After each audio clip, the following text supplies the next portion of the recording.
Today we're going to be doing the classic. Well, it's not really classic because a lot of people kind of forget about it. From 1998, Uncanny X-Men 353 and Uncanny X-Men 354. This is a two-parter. Also, you gotta look at that. Look at that art. That's great. That's amazing, right? Okay. So, give you some context. This was set in 1998, which was a few months out of not Onslaught, Operation Zero Tolerance. That was the mutant hating organization that got backed by the government to hunt down mutants, and then it got pulled, and just a lot of stuff went down. But the X-Men come back to the mansion and they find out that everything's been stripped, like furniture, personal possessions, like stuff for even the danger. Like everything's gone, and Xavier's out of the picture. So it's essentially an empty mansion that the X-Men are living out of. Weird. They're claiming squatters' rights. So at this point, Rogue, she was not part of the Operation Zero Tolerance crew. She was in space, fighting the Phalanx, the alien Borg. That's, machines. So she and her team come back to Earth. Her powers start getting out of control. Like she wants to start touching everybody. She's basically a sexual harassment case about to happen. As we can see, it's about to get really bad. So, also, people, this used to be a big thing. A big thing. And I apologize, my copy's falling apart. I had to get a new one. But, okay, what I mean is, they used to have a guide in here for anybody just to jump on. Give you an overview of the book, gave you cast of characters, gave you what's going on. That's all you need. I wish they would still keep it going, but thank God we got Wikipedia. So Rogue wakes up, Rogue has his dream. Also, look at that. Look at that. It's beautiful. Rogue she's taken over Wolverine's power. She's going through Wolverine. She's fighting Wolverine, having a real knockout, drag out fight, and she's acting like Mystique.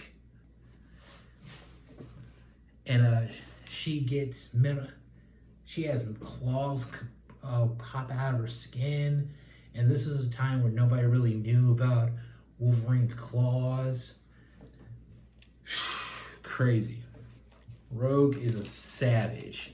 I would love to have seen this done in live action. It'd just be crazy. But what happens? Storm wakes up. Rogue. Sorry. Rogue wakes up. She's feeling a little weird about it. Storm comes in. Rogue kind of tells her like she's feeling kind of antsy with her powers, and Storm gives her the most blow off advice ever. It's like, it's like I felt the same thing after I broke up with Forge. Bitch, what has nothing to do with the other? So Storm, after she gives the worst advice ever, invites Rogue to go to the lake with the other X-Men it's just to hang out. They don't do this anymore. They don't hang. They don't show the X-Men just hanging out. They used to, but we have this little sequence with Archangel, and Psylocke, and they're really having a conversation about whether or not they should help. Not because it's the right thing to do, or it's whether or not it's their problem. They're really showing the one percenter.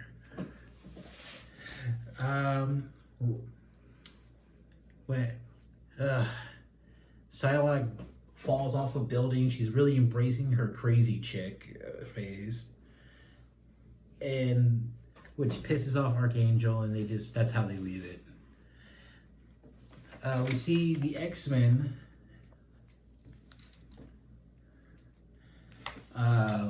Storm, Cannonball, Wolverine, Iceman, Jubilee. I don't understand why Jubilee's there without the rest of Generation X, because she's in another book. She's literally like 2 states away. How would that even work? Whatever. And my man Maggot, the only black dude on the team. Love it. Oh, while we're in the middle of this,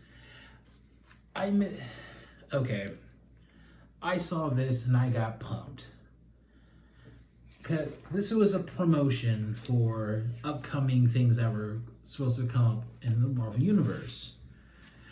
I don't care about a lot of these, but if you look, you'll see X Factor 150, the fate of the killer of Graydon Creed. I'm paraphrasing. That never came, and it was a big deal. I mean, it bothers me. I don't believe the hype. Back to the story. Like, overall, it's just a really good book. Really great, really good visuals. Nice to see the X-Men just kind of dealing with their own situation. And it's a nice little rogue issue. Can't even tell you how much I like it. Like, I look back on it now, it still works. And plus, what can I say about the art? Through 54, the art is different. The art is a bit more different, but the guide is much more expansive.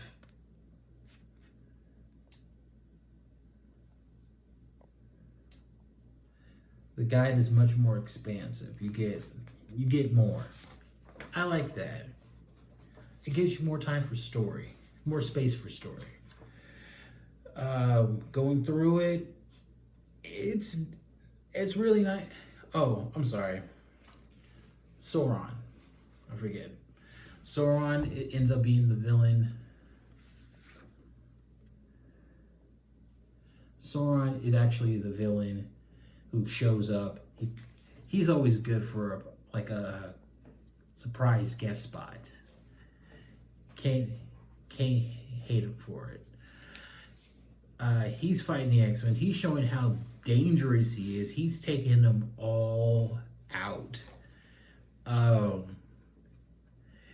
Cannonball actually has this really funny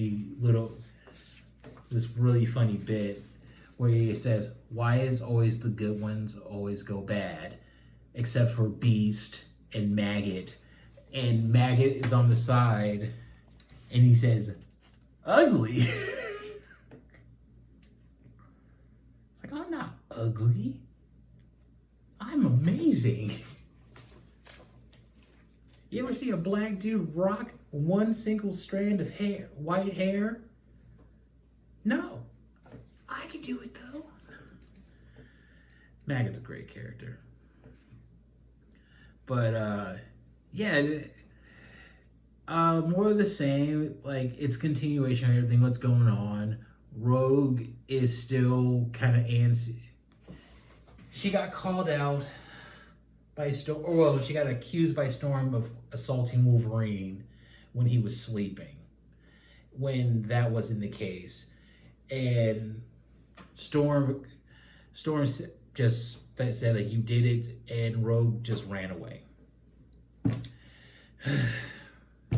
Like, point of the story, don't tell Storm anything. She's gonna use it against you. She's a mean girl.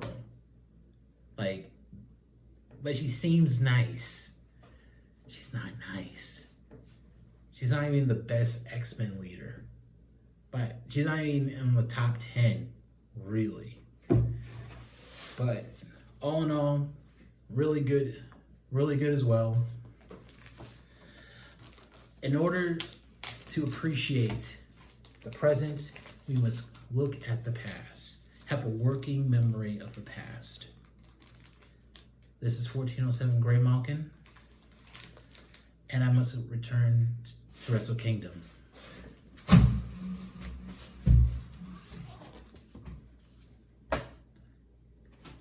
Go Bullet Club.